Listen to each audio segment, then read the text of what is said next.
우리의 평화의 왕이신 예수님의 탄생하신 날입니다. 주님은 평강의 왕으로 우리를 찾아오셨습니다. 평강의 왕이 우리를 찾아오시면 우리에게 평화가 넘쳐납니다. 평강이 넘쳐납니다. 여기서 평강은 샬롬이라는 뜻인데, 그 샬롬은 우리의 크고 작은 개인적, 국가적, 작고 큰 공동체의 화평을 의미합니다. 1914년 12월 24일 세계 1차 대전이 한창이던 그때, 지금 벨기에 이프루 지역에서 독일군과 영국군이 서로 참호를 파고 대치하는 중이었습니다. 추운 겨울, 눈이 내리치는 그 겨울, 여러 번의 서로 간의 전투로 많은 동료들이 죽어나갔던 그 전쟁터에 이제 성탄 전날 밤이 온 겁니다. 고요함 속에서 한 병사가 여자친구로부터 보내온 초콜릿 선물을 펼쳐보고 있으면서 조용히 독일 병사 한 명이 이렇게 소리를 냅니다. 고요한 밤, 거룩한 밤. 캐롤의 소리가 한 소절이 조금 지나는 그 순간 다른 병사가 함께 따라합니다. 점점 그 소리는 독일의 참호 속에 있는 추운 겨울의 성탄 전날 밤을 지내는 군인들 속으로 퍼져갔습니다. 한 절이 다 끝나가는 그 무렵, 상대편 영국군 참호 속에서도 2절을 함께 부릅니다. 고요한 밤, 거룩한 밤. 양쪽 군사들이 서로 싸워서 죽여야만 사는 그 현장 속에서 주의 오심을 탄생하는 것으로 찬양합니다. 아기 잘도 잔다, 아기 잘도 잔다. 그리고 그날 밤을 보내고 그 다음 날 양쪽 지휘관들이 함께 모여서 서로 협의를 합니다. 성탄절만큼은 휴전하자. 그리고 그들은 서로, 온 군사들이 다 총을 놔두고 서로 그 자리에 나옵니다. 그리고 함께 축구 시합도 하고, 전쟁통에 축구 시합도 하고, 물건도 서로 나눠 먹고, 영국군은 위스키 가져와 가지고 나눠 먹고, 스카치죠. 독일군은 소세지 주고 하면서 나눠 먹고, 독일 친구는 영국 이발사 친구에게 담배 몇 개비 주고 머리도 깎고, 그날을 그렇게 보냅니다. 이 전쟁의 실화가 주변으로 많이 퍼져서 그 지역의 많은 수천 명의 전투요원들이 2, 3일 동안 휴전하면서 그런 시대를 보냈다고 합니다. 이 아름다운 이야기가 2005년에 영화화되었습니다. 이 긴 영화를 그 중심 주제로 놓고 짧게 5분 정도로 요약해 놓은 것이 있습니다. 그 전쟁터의 전제를 중심으로 5분 동안 함께 보시기 바랍니다.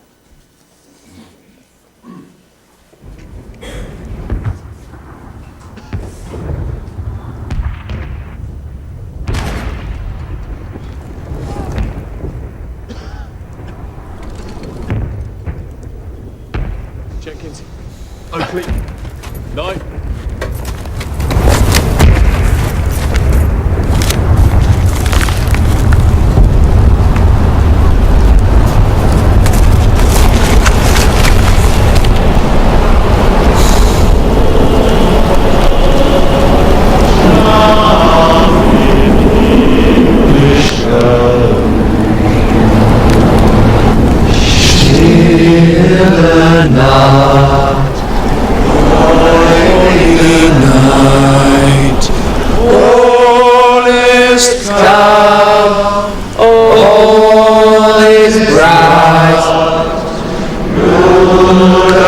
Traut der hochheilige Paar, Holy Infant, so sacred love, sleep in angelic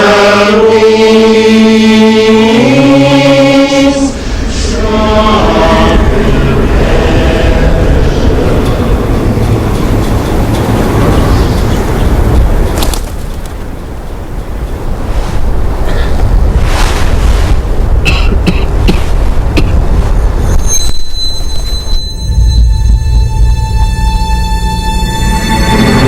Ein Britterkum! Ein Britterkum! Jim? Jim! No! Come on, no, don't do it! Halt! Halt! Er ist nicht bewaffnet! Er ist nicht bewaffnet!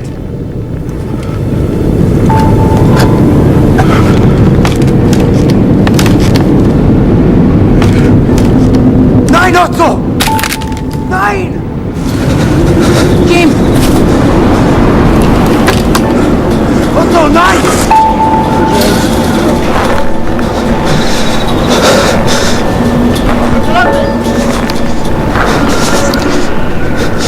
Jim!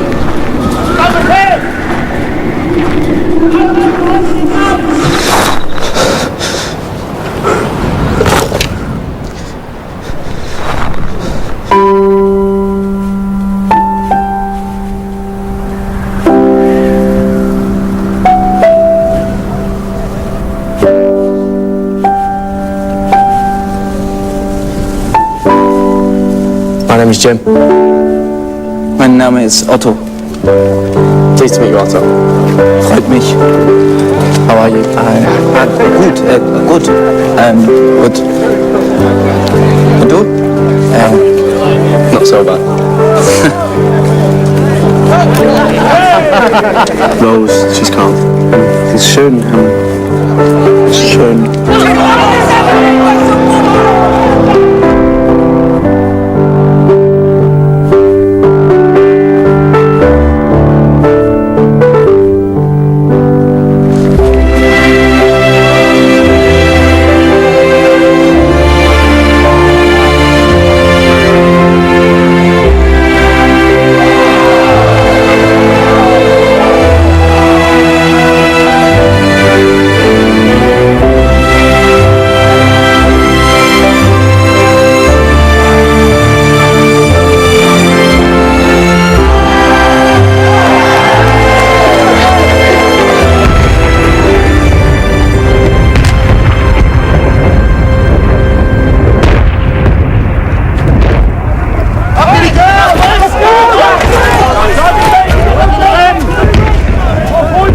Danke. Happy Christmas. Frohe Weihnachten.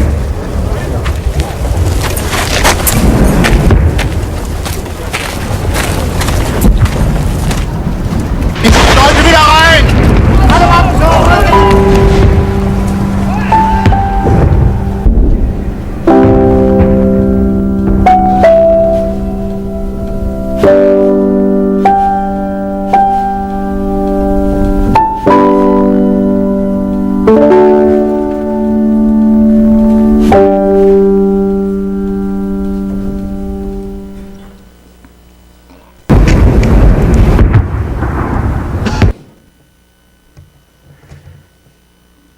예.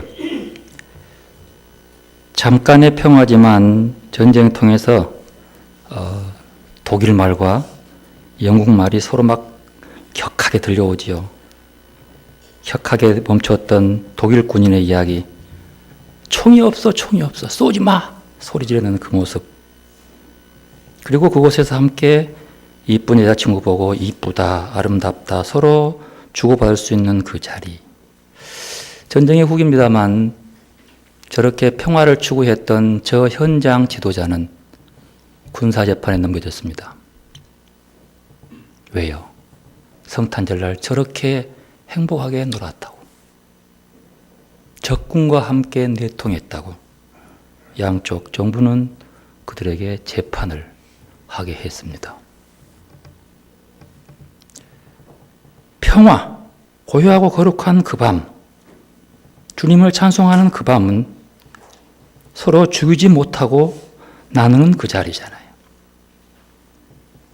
서로 알아듣지 못한 말이라 할지라도 인사할 수도 있고, 통하지 않지만 해피 크리스마스, 볼 바이나크튼 하면서 성탄을 축하하며 인사했던 저 사람들.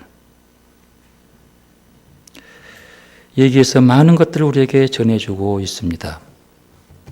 깊이 들어봐야 할 거죠. 참 평화가 말로 오는 걸까? 아기 잘도 잔다, 아기 잘도 잔다. 원문에는 하늘의 평화 안에서 잠들다 그 뜻이에요. 아기가 잠을 잘 자고 있는 모습은 하늘의 평화의 모습이라는 거예요. 영어도 그러죠. Sleep in heavenly peace 이렇게 얘기하잖아요. 하늘의 평화, 이거 원래 원전은 그거예요. 아기의 잠자는 모습. 저 추위의 전쟁터의 참호 속에서 총알이 휘발치는 그 자리에서 하늘의 평화에서 그들이 잠잘 수 있겠습니까? 그러나 그들은 그렇게 잠을 자지요. 성탄의 기도 이해인 세상 어둠 아무리 깊다 해도 마침내 별이 되어 오신 예수여,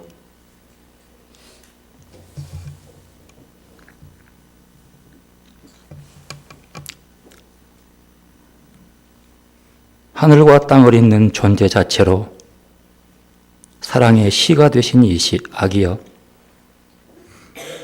살아있는 우리 모두 더 이상 죄짓지 말고 맑은 마음으로 겸손하게 내려앉기를, 서로 먼저 사랑하는 일에만 깨어있기를 침묵으로 외치는 작은 예수여, 세상 일에 매여 당신을 잊었던 사람들도 오늘은 나직이 당신을 부릅니다. 평화를 갈망하는 온 인류가 하나 되기 위해 진통 겪고 몸살 앓는 이 세상에 울면서 내려오신 평화아기, 기쁨아기여, 진정한 성탄 선물은 당신으로부터 받아서 우리가 이루고 나누어야 할 평화의 기쁨뿐임을 다시 알아듣게 하소서. 당신 만난 기쁨으로 첫눈 내리듯 조용히 처음으로 속삭이게 하소서. 메리 크리스마스라고 모든 이웃에게. 예수님이 오늘 우리에게 평강의 왕으로 오셨습니다. 우리에게 만왕의 왕으로 오셨습니다. 우리가 모시고 온 것이 아니라 그 왕이 우리를 직접 찾아오셨습니다. 왜 평화의 왕이 우리를 찾아오신 것일까요? 평화의 왕이 필요한 곳이 어디입니까? 평화로운 곳입니까? 그럴 수 있습니다. 평화의 왕이 절실히 필요한 것은 평화가 깨어진 곳, 평화보다는 갈등이 일어나고 서로 싸우는 곳에 평화의 왕이 필요합니다. 몸이 아프고 마음이 아파 고통당하는 우리 각자에게 평강의 왕으로 오셨습니다. 참 평강을 몰라 헤매는 우리에게 참 평강이 무엇이고 참 자유가 무엇인가를 가르쳐주고 살게 하기 위해서 오셨습니다. 이렇게 평강의 왕께서 오신 현장에 무슨 일들이 일어나는 것일까요? 오늘 이사야 9장의 말씀 보면 전에 고통받던 자들에게 흑암이 없이 하러 오셨다라고 말하고 있습니다. 이 당시 이스라엘은 강대국의 침략 속에서 폐허되고 깎여지고 억울함 당하고 짓눌리면서 빼앗긴 삶을 살았던 그때입니다. 그 신음하는 그 땅을 영화롭게 하기 위해서 오신 겁니다. 흑암에 행하던 백성에게 큰 빛으로 오시고 사망의 그늘진 땅에 거주하던 자에게 빛을 비춰주시기 위해 오셨습니다. 그리고 그 나라를 창성하게 하시려고 오시고 즐거움을 더하게 하시고 추수하는 즐거움과 탈취문을 나눌 때의 즐거움 같이 즐겁게 하기 위해 오셨다라고 하셨습니다. 그런데요, 평강의 왕은 그렇게 사람들에게 멍에를 매게 하고 채찍으로 압제하는 자들의 막대기와 도구를 꺾어버린다고, 부지러뜨려 버린다고 얘기합니다. 평화를 해치는 도구를 다 제거해 버리겠다고 하십니다. 이분이 바로 평화의 왕이십니다. 평화의 왕은 이렇게 불의와 죄악과는 과감하게 싸우시고 제거해 버리시고 소외당하고 멸시당하고 천하라고 무시당하는 자들에게 새 힘과 새로운 삶의 가치를 부여하면서 참 평화를 누리게 하기 위해 오셨습니다. 그런데 한번 생각해 보십시오. 이런 평화를 주기 위해서는 우리를 짓누르는 힘보다 더 강력한 힘들을 가진 사람이 오셔야 하는데 어떻게 하나님의 능력과 힘을 가진 분이 아기의 모습으로 오신 걸까요? 아기가 평화를 감당할 수 있단 말입니까? 희망 있지요. 점점점 자라서 강력한 힘을 가진 왕이 될 수 있지요. 세상의 힘으로는 결코 그런 가엾은 연약한 몸으로는 평화를 이룰 수 없는 자입니다. 아직은 아니지만 그렇게 오실 그 왕, 그래도 왕인데 왕이 오실 그날을 700여 년을 기다리면서 우여곡절의 역사가 진행된 어느 날 저 베들레헴 마곡간에 태어난 아기 예수가 평강의 왕이시라니. 바로 그가 강력한 군대의 힘에 평화를 빼앗긴 그 피지배국의 평화를 가져다 줄 왕으로 오셨다고 하니 여러분, 이게 참 이상하지 않습니까? 우리 생각으로는 도저히 믿기 어렵습니다. 뭐가 좀 있어야지. 아무것도 가진 것 없는 모습으로 무슨 평화란 말입니까? 그래도 왕인데 어느 정도 왕적인 품위는 있어야지 인정하지 않겠습니까? 어느 한 구석에 왕의 모습의 품위도 가지지 못한 그 모습으로 오신 그분, 낮고 천한 곳에 태어나서 신분도 그렇게 천한 위치로 태어난 그분, 좀 더 나가면 그분을 하나님이라고 합니다.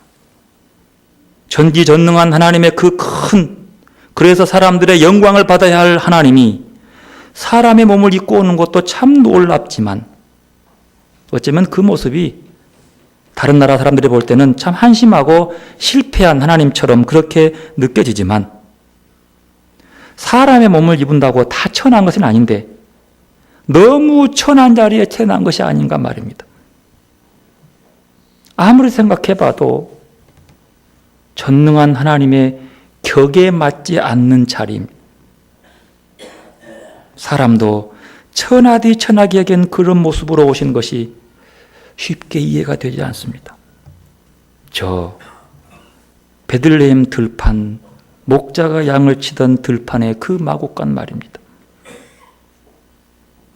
여러분, 예수님이 태어나신 그 마곡간은 사람이 자기 집에 있는 소나 양을 기르기 위해서 만들어 놓는 그래도 방 안에 되는 마곡간을 의미하지 않습니다. 집에 거치하는 마곡간이 아니라 예수님이 태어난 그 자리는 목동들이 양을 데리고 임시로 거치하는 임시 마곡간이에요. 성주들에 가서 보면 돼요. 그들은 유목민들이기 때문에 양을 몰고 풀는 곳으로 이때는 이리저리 움직여 가는 거죠. 항구적으로 그 마곡간을 지어놓을 수가 없어요. 이스라엘 땅은요, 밑에 굴들이 참 많이 있어요. 물도 안 새고요. 또 이스라엘 묘지들은 다 땅속을 파가지고 가족묘를 크게 만든 큰 공간을 만들어 놓습니다. 이게 상당히 좋아요. 베들레헴 땅도 그렇죠. 그 목동들이 양을 데리고 와서 밤이 되면 한 곳으로 몰 우리가 없는 거예요. 그래서 그 속에 돌 틈바구니 밑에 땅속으로 들어가면 상당히 넓은 굴이 있는데 그 돌을 피신시키는 거예요. 여러 목동들이 이 사람은 이쪽 굴에서 저 사람은 저쪽 굴에서, 그리고 그곳에 다시 물이 풀이 떨어지면 또 풀 있는 곳으로 옮겨가야 되는 거예요. 다 먹어버리면. 그러니까 임시 거처, 잠깐 머물다가 떠나는 그 자리. 주인도 없어요. 누가 먼저 차지하면 그 기간 동안은 그것 내 것하고 서로 등기 있는 땅이 아니라 암묵적으로 자기 양들을 모으는 그런 곳이지요. 자연적으로 생긴 동굴. 그곳을 베들레헴에 주님이 탄생하신 마곡간이라고 하는 거죠. 예수님 탄생을 그린 영화 중에 이 부분을 참으로 색다르고 리얼하게 해석해 놓은 영화가 있답니다. 저는 그 영화를 다 보지 못했어요. 잠깐 보는 기억은 나는데 내용을 잘 몰라요. 그 내용 중에 이런 얘기가 있어요. 요셉이 만삭이 된 마리아를 나귀에 태우고 묵을빵을 구하러 다니는 장면입니다. 예루살렘 여관방을 다 들여다봤는데 다 꽉 찼어요. 10,000원인 거예요. 근데 갈 데가 없어요. 그래서 곰곰 생각해보니까 아차, 조금만 남쪽으로 내려가면 그 베들레헴에 가면 요셉의 자기 친척들이 많으세요. 그 많은 친척들 집에 가면 분명히 방이 있을 거야 라고 마리아를 데리고 조금 더 길을 내려와서 5-6km 떨어진 베들레헴으로 내려갑니다. 그리고 친족들에게 가서 마리아를 데리고 빈 방 있으면 한 칸 달라고 부탁을 합니다. 그런데 요셉의 친척들이 마리아에 있는 태중의 아이가 요셉의 아이가 아니라는 사실을 알고 있었기 때문에 그 부부를 배척하고 방을 내어주지 않습니다. 어떻게 가문의 이름을 더럽혀도 유분수지, 어떻게 네 자식이 아닌 자식을 뵌 여자를 데리고 사느냐 요셉아, 가문에 창피하다. 그 네한테 방을 주면 되겠냔 말이야. 과감하게 쫓아내버려. 집안의 체면을 깎아버리는 그 사람들, 가만둘 수 없는 거야. 사회적으로 결코 용인될 수 없었던 그 일, 마리아는 그 속에 장차 자기에게 일어날 일들이 어떨 것인지를 충분히 짐작하고 엄습해 왔을 그럴 분위기입니다. 그러나 요셉과 마리아는 그 친척들의 멸시와 차디찬 소리와 시선을 고스란히 감내하면서 묵묵히 아이를 해산할 방을 찾아 밤새도록 다닙니다. 그 내용이에요. 상당한 영화의 상상력을 발휘한 거죠. 그래 요셉이 더 찾은 곳이 바로 바람을 피할 수 있는 어느 사람의 소유가 아니라 그냥 그 굴 속을 들어갔는데 이미 다른 목동이 양들을 데리고 있었던 그 자리로 함께 들어가는 거예요. 거기서 그래도 있는 작은 여물통, 보통 그 속에는 여물통이 별로 없어요. 그렇지만 새끼들을 위해 둔 농통이 있는 거예요. 별로 꾸며지지 못하는 그 통에서 아들을 낳게 되는 거죠. 여러분 무섭지 않습니까? 사람들의 편견 말입니다. 선입관 말입니다. 내가 가진 삶의 인습적인 규범들을 가지고 어떤 것도 증명 없이 하나님이 사람의 몸을 입고 오신, 그것도 평화의 왕으로 오신 분을 받아들이지 못하고 멸시하고 배척하는 이 상황, 그거 어찌 이해하시겠습니까? 그렇게 태고 온 그 사람 누구도 변명하지 않았지만 그 멸시하는 모습 바라보십시오. 누구를 위해 오신 분인데, 누구에게 평화를 주러 위해 오신 분인데,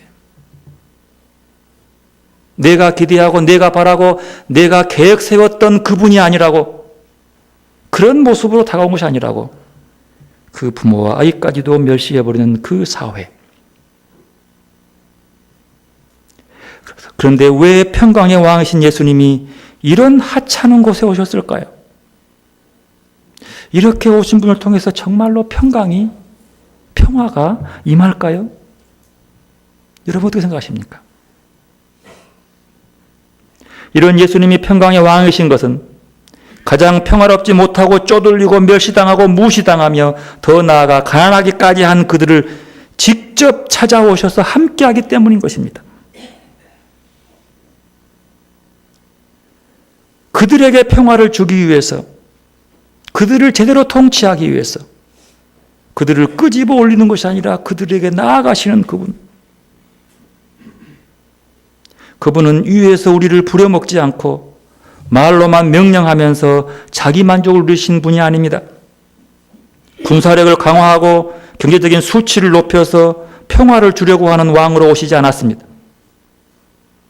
그분이 평화의 왕인 것은 저 천대받고 소외당하고 멸시당한 저 낮은 곳에서 평화롭지 못한 사람들을 찾아가서 그들과 함께 먹고 그들을 위로하고 그들을 품어주고 그들의 편이 되어주는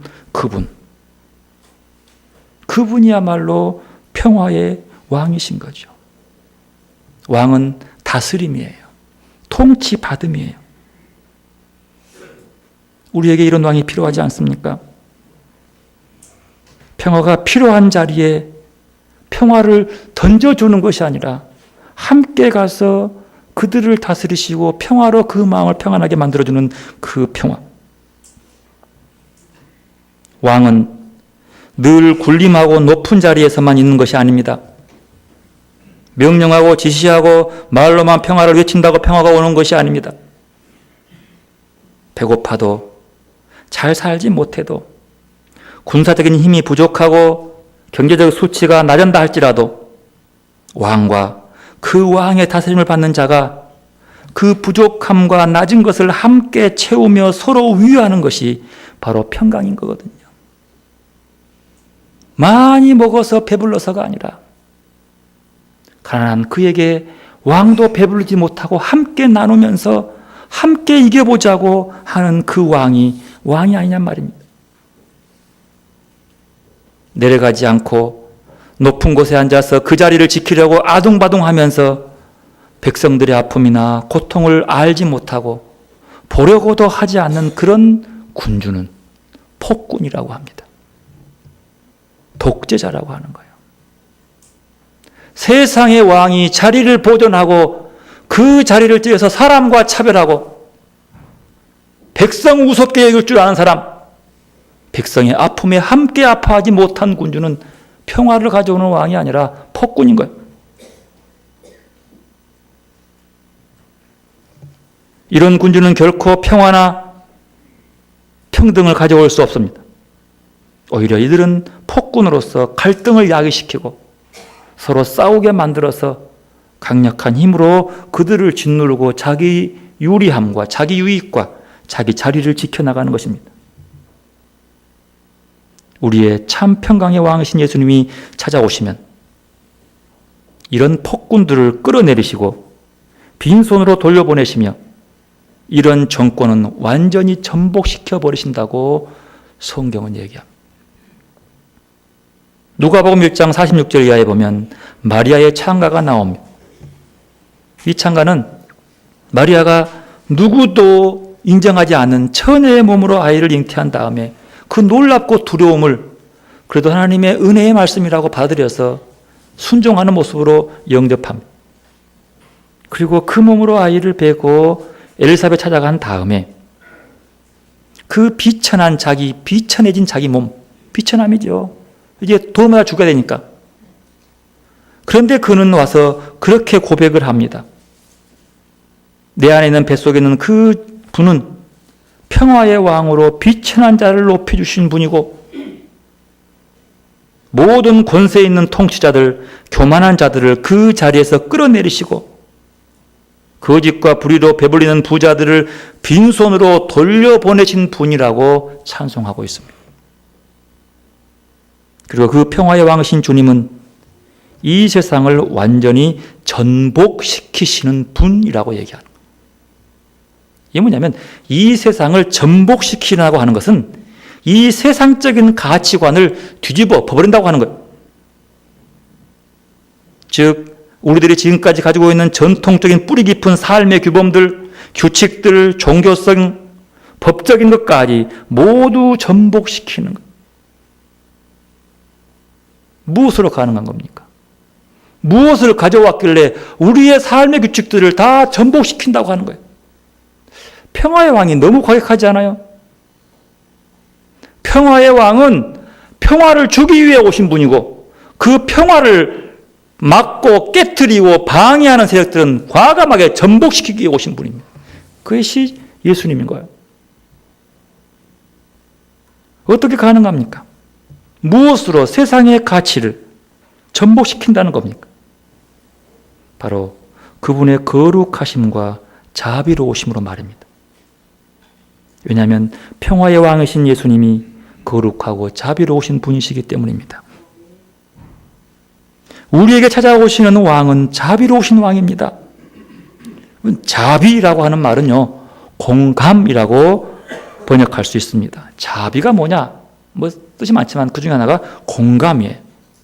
이 말은 남을 이해하고 함께 느끼는 것이라고 해석할 수 있습니다. 한마디로 말하면 공감이라고 하는 것은요, 자신의 생각이나 가치관이나 자신의 감정을 내려놓고 자기를 비울 때에 비로소 공감이 생기는 거라.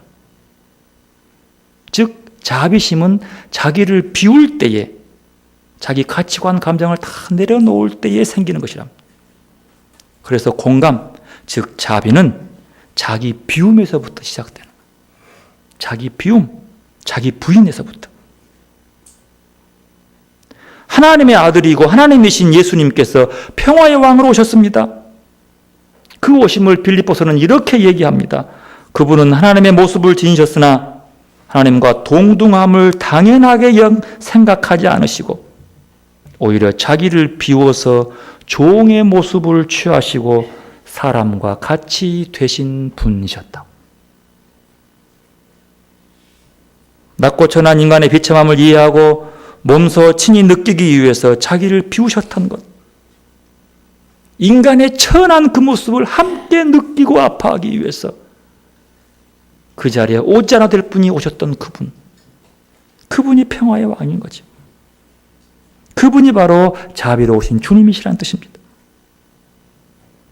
그리고 그분은 그렇게 우리도 자기 비움으로써 자비를 베풀며 살라라고 말씀하십니다. 바로 이 자비를 베풀며 사는 그곳이 평화의 세상이고 평화의 왕이 다스리는 곳입니다. 다시 말하면 자비와 자기 비움에서 비롯된 나라가 하나님 나라라는 뜻입니다. 결국 평화의 왕은 거룩하심과 자비로우심으로 악한 세상을 전복시키시고 새로운 세상, 새로운 통치로 가득한 평화의 나라, 평화의 왕이신 주님이 다스리는 하나님 나라로 만들어 가신다는 뜻입니다. 이렇게 평화의 왕으로 오신 예수님은 우리가 가진 규범적인 생각과 너무나 다릅니다. 그래서 우리 인간에게 예수님은 참으로 낯설은 분이에요. 왕이요 하나님인데도 도저히 그 모습을 찾아볼 수 없는 그 낯선 분 말입니다. 낯설다는 것은요, 익숙하지 않다는 뜻이에요. 우리의 기대와 다른 모습 그 뜻이에요. 그래서 우리는 가끔 우리의 모습과 우리의 기대와 우리와 익숙하지 않은 모습으로 등장하는 주님을 배척하고요, 몰아내기도 하고요, 십자가에 못 박아 죽이기도 하는 것입니다. 여러분, 전능하신 하나님은 어떤 분이십니까? 아니, 전능하신 하나님을 어떤 분으로 이해하십니까? 죽은 자를 살리신 분? 그렇죠? 저도 그에 동감합니다만 전능하신 하나님 그러면 슈퍼맨 정도로 이해하는 거예요. 슈퍼맨. 위기의 순간에 호런이 탁 나타나서 탁 구출해주는 그 정의의 슈퍼맨 말입니다. 바다에 큰 배가 쫙 빠지는데 쫙 등장해서 그 배를 잡고 쫙 끄집어 올려버리는 그 힘. 그 슈퍼맨. 큰 비행기가 둘이 서로 가면서 확 부딪혀가는데 슉 날아가서 그 비행기를 잡고 노선을 쫙 바꿔서 확 피하게 가버리는 그 멋진 슈퍼맨 말입니다. 착한 사람들을 해치는 못된 악당들을 집어서 저 우주 밖으로 던져버리는 슈퍼맨. 여러분, 전능하신 하나님을 혹시 그런 슈퍼맨으로 생각하고 있지는 않습니까? 그런데 우리가 기다리는 평화의 하나님은 그런 하나님이 아니십니다. 하나님은 그런 식으로 우리에게 응답하시는 분이 아니십니다. 대신 하나님은 우리의 그 비참한 삶의 자리에 직접 찾아오셔서 함께 하시는 분이십니다. 그분의 뜻을 받아들이거나 거절하는 것은 온전히 불완전한 사람의 몫입니다. 어리고 약한 어린 소녀를 통해 불완전하고 약점투성이 인간과 함께 하나님은 구원을 이루어냈습니다. 이렇게 행하시는 것을 전능하신 하나님이라고 합니다. 남자를 모르는 처녀의 몸으로 아이를 태어나게 하시고 그들을 위로하시고 그 비천한 자를 높여주시기 위해서 오시는 그것이 전능하신 하나님의 뜻이에요. 마리아는 자기는 비천한 여종입니다라고 고백하면서 주의 말씀이 이루어지리라고 자기를 받아들입니다. 그리고 아이를 낳죠. 그가 인류를 구원하는 거예요. 누가 보아도 그가 은혜 받는 자가 아니고 복 받는 자처럼 보이지 않아요. 그러나 성경은 그렇게 처녀의 몸으로 임신한 그 여인을 놓고 복된 사람이라고, 복 받은 사람이라고, 은혜를 입은 사람이라고, 기뻐해라고 합니다. 아무리 봐도 기뻐할 수 있는 처지가 없어요.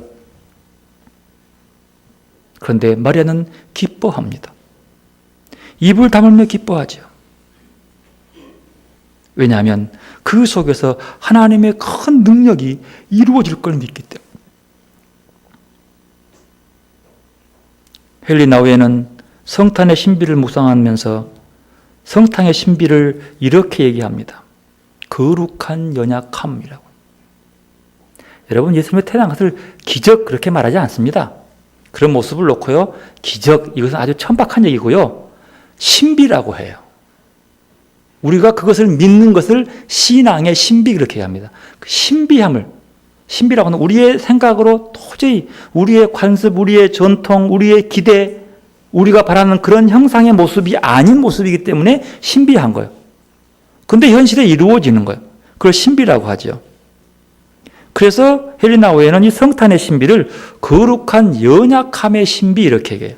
거룩한 연약함. 그는 연약하기 그지없는 아기 예수님과 고통받고 굶주리고 멸시당하는 사람 안에서 하나님의 현존을 바라봅니다. 그 사이를 볼 수 있어요. 우리는 성육신의 신비에 담긴 놀라운 의미를 깊이 헤아려 본 적이 별로 없습니다. 깊이 알아보죠. 성육신의 신비를 헤아려 보면요, 하나님이 어디에 계시는지를 알 수 있어요. 하나님이 어디 계십니까? 어디서 역사하십니까? 하나님은 우리가 약하고 힘없고 작은 모습으로 기대어 의지하는 바로 그곳에 계십니다. 그래서 우리는 성탄절 이 평화의 절기를 맞아 아기 예수님을 우리 마음으로 기념합니다. 기념한다 하는 것은요, 옛일을 회상하며 기다린다 그런 뜻만이 아닙니다. 여기서 기념한다는 것은 과거의 사건을 오늘 여기서 다시 새롭게 경험한다는 뜻이에요. 2000년 전에 예수님의 신비로운 출생의 그 사건을, 그 평화의 모습을 오늘 여기서 내가 새롭게 경험하는 거예요. 여러분, 성경에 계시는 말씀이 지금 나와 아무 상관이 없는 말씀이라면 그 말씀은 살아있는 말씀이 아닙니다. 그리고 나는 아무 의미 없는 인생입니다. 말씀이 지금 나의 처지와 무관하다면 나는 예수쟁이가 아닙니다. 성경 말씀은 언제나 옛날에 지금 나와 관계에 있는 말씀. 그것은 그래서 성경은 주관적으로 받아들여지는 거예요. 지금 나와 관계되는 거예요. 예수님의 출생과 삶과 영광과 그분의 모든 희생은 지금 나의 삶의 자리의 것과 연관되는 거죠. 어째서 우리 모두를 초월해 계신 그분이 우리와 같은 사람 되셨는가? 산다는 것은, 살아있다는 것은 항상 깨달은다는 것을 전제로 하고 있습니다. 중요한 것은 이 깨달음이 그리스도께서 인간으로 태어나심이 무엇을 뜻하는지를 알아듣는 것이라는 뜻이죠. 여러분, 예수님의 오심은 세상의 가치를 거부하기 위해서입니다. 이것이 평화로 가는 길입니다. 평화의 왕으로 우리를 찾아오시는 주님을 맞이하고 주님의 종이나 말씀대로, 종이기 때문에 말씀대로 행해달라고 고백하는 것이 신앙의 모습입니다. 이제 이 성탄절을 맞이해서 어떤 편견이나 선입관으로 보지 마시고 평화의 왕으로 오신 그 주님의 통치를 받아 평화로운 여러분들이 되시기를 바랍니다. 그리고 더 나아가서 평화를 만드는 피스메이커가 될 수 있기를 바랍니다. 나를 한번 돌아보시기 바랍니다. 나의 의로운 행위로 구원을 얻으려고 하고 있지 않는지, 나의 업적으로 구원받은 사람이 되려고 하지 않은지, 아니면 그 작은 아기 예수님 안에 이루어지는 구원을 통해서 지금 기뻐하고 있는지. 기도로 나가십시다. 화평케 하는 자는 복이 있나니 하나님의 아들이라 일컬음 받는다고 성경은 말씀합니다. 화평케 하시기를 바랍니다. 마음이 청결하신 청결한 자는 하나님을 볼 것이라고 했습니다. 이 시간 우리의 삶의 자리에 찾아오셔서 평화의 왕으로 오시는 그분을 바라보고 영접하는 시간 되시기를 바랍니다. 기도로 나가십시다.